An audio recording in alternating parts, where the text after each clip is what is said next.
একটা বিষয় নিয়ে আলোচনা করব। এক গ্লাস পানি কিভাবে খেতে হবে। অনেকে বলতে পারেন যে পানি খাওয়ার আবার কোনো নিয়ম আছে? আমরা মুসলমান আমাদের এই এক গ্লাস পানি খেতে 5টা নিয়ম ফলো করতে হয়। নাম্বার 1, খাওয়ার আগে বিসমিল্লাহ বলতে হয়। নাম্বার 2, বসে পানি খেতে হয়। নাম্বার 3, 3 চুমুকে পানি খেতে হয়। নাম্বার 4, পানির মধ্যে যেন নিঃশ্বাস না ফেলে। নাম্বার 5, খাবার শেষে আলহামদুলিল্লাহ বলতে হয়।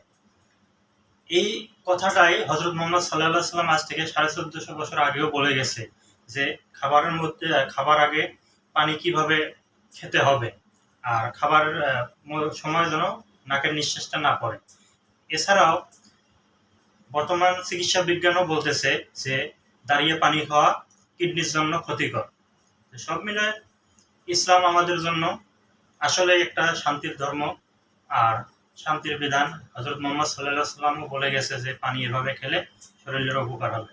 অথবা দাঁড়িয়ে পানি খাওয়া বা পানির মধ্যে নিঃশ্বাস ফেলানো, এটা মানুষের শরীরের জন্য আসলেই ক্ষতিকর। সবাই এই নিয়মটা মেনে চলার চেষ্টা করবো ইনশাআল্লাহ।